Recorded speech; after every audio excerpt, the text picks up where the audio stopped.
Hello guys, tayo magbubukas po ng in-order natin sa Lazada. Ito po ay household sewing machine. Titingnan po natin ang kanyang mga iba't ibang kasama. Yung machine, titingnan natin, check po natin. Ito po, buksan na po natin. Ang presyo po niya ay 1,450. Pero po meron pong shipping fee 42. Kaya po siya umabot ng 1,480. Yan po, 1,480. Titignan po natin, check po natin kung okay po po yung na-order natin.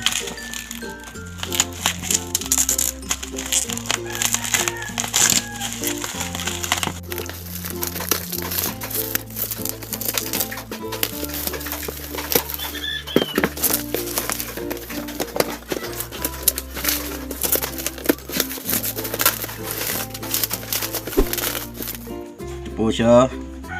Model number yards 5050A 505A mini functional o single sewing machine. Po itsura niya, iba-iba po ang tahi niya. Yan, yung anong number niya, yun po yung uri ng tahi niya. Ito po yung itsura niya, ito po yung sample niya. Tingnan po natin yung alaman. Oo, complete.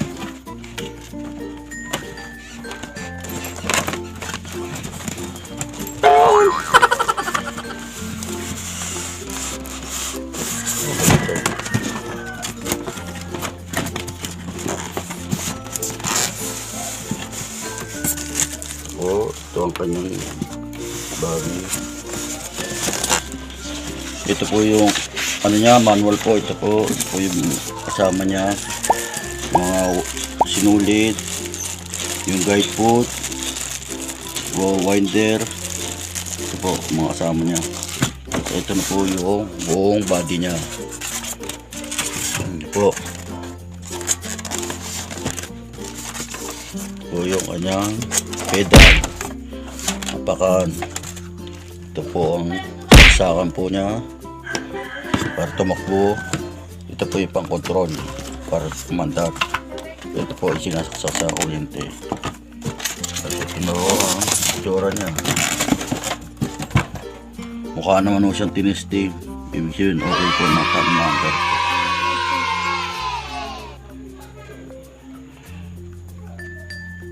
So ito po yung mga manual.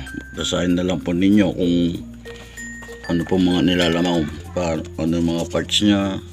Ito yun, paano mag-tension, paano ilagay yung mga winder, yung foot po.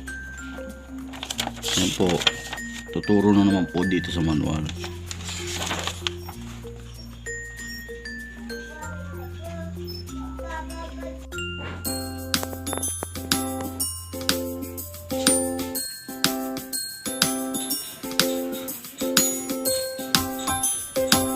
So guys, i-connect na ho natin siya para testingin ho natin kung nagana ho. Ito po ay para sa sakan ng kuryente po.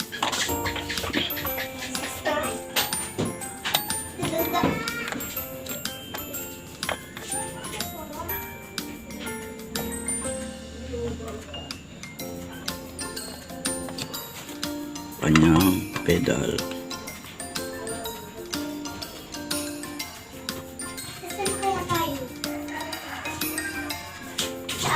Mag-vlog.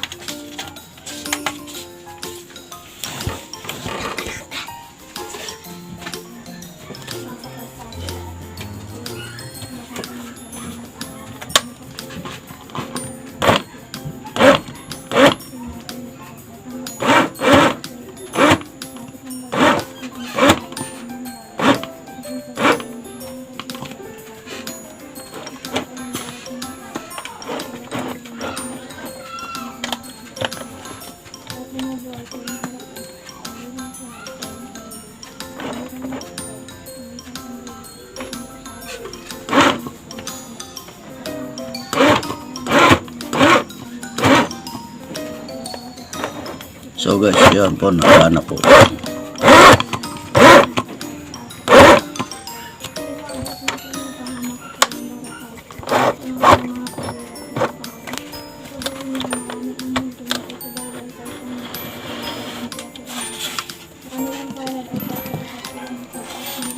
Testing po natin sa ibang tela guys.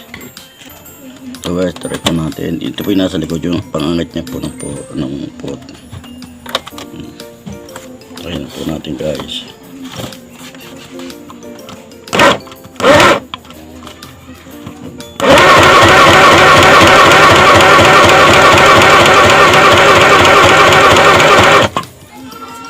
Nakaset po siya guys sa single.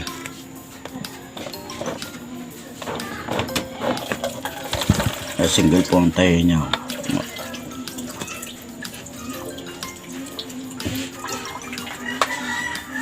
Number 2 siya, number 3, sa number 3 siya.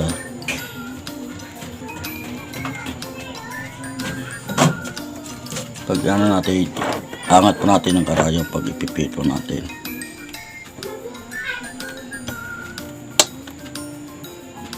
Set po natin sa number 5.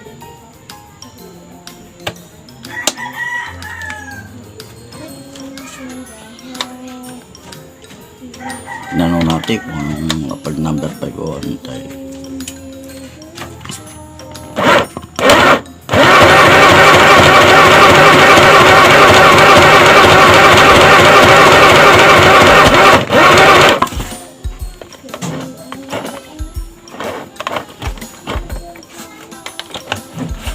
Ito guys, ito ang kanyang tayo number 5. Yung kanina o number 3. Yung 4 pares lang ho, straight lang din ho, single. Yung ano number 5 ito, number 6 ho.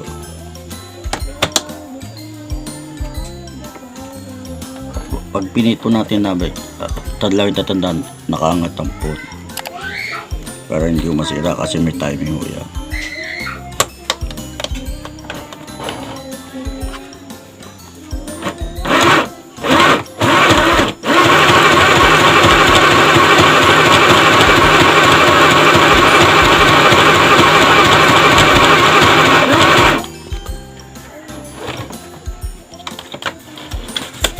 Yan po guys, ito yung number 6, ito yung number 5, ito yung 6, yung ito single 3, 1, 2, 3, 4 pares lang o single. Number 7 guys.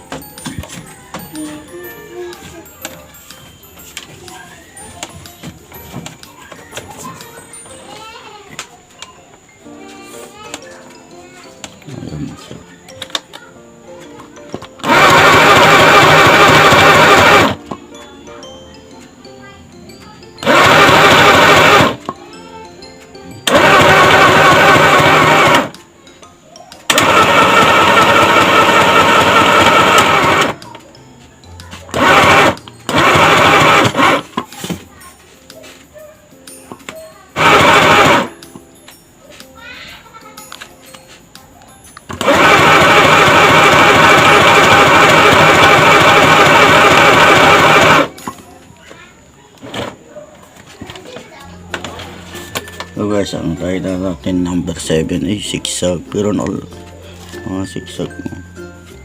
Sa number 8 naman na tayo.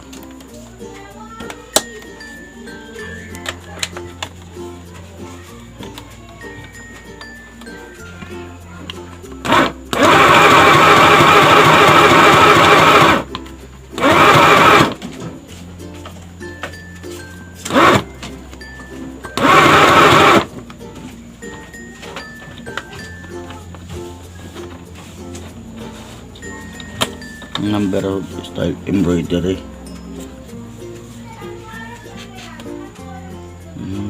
Ganun siya. Sa ano siya, panlock 8 muna.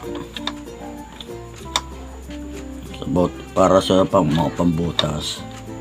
Number hit muna siya para sa bitones. Tapos sa 7.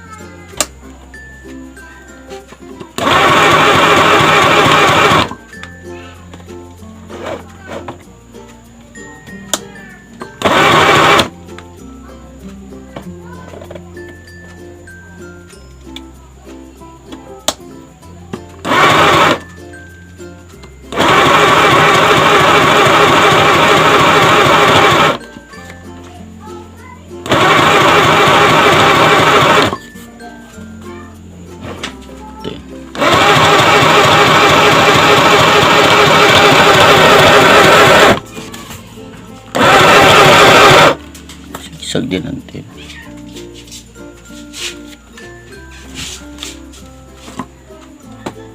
Malaking sigsag ang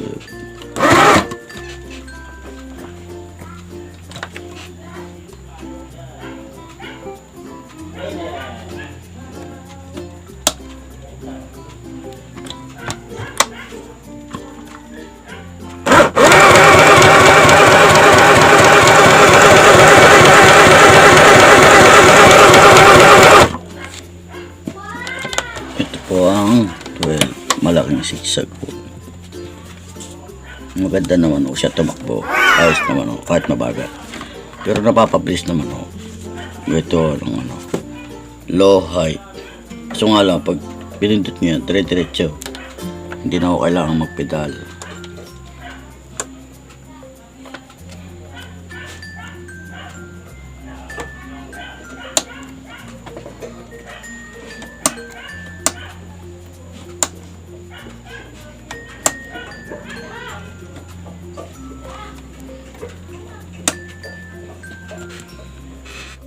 So guys, ito po yung gamit nitong put na to. Ito po yung para sa button button para makagawa tayo ng butas indana ng ng bitones. Ito po yun.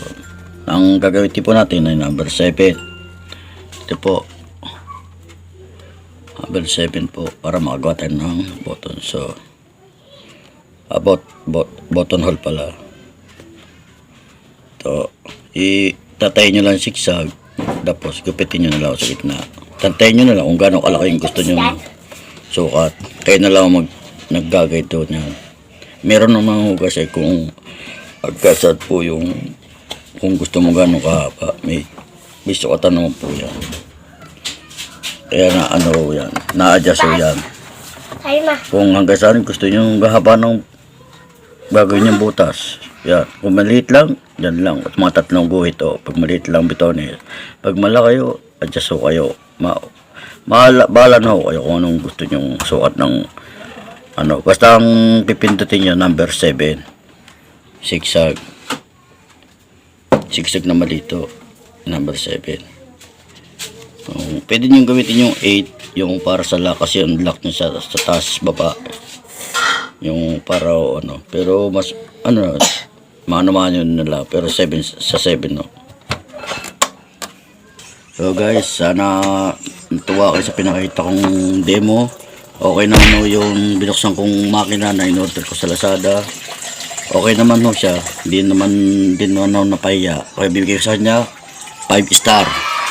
Tama po sa Lazada. Kaya mag-subscribe na po kayo at mag-like sa video.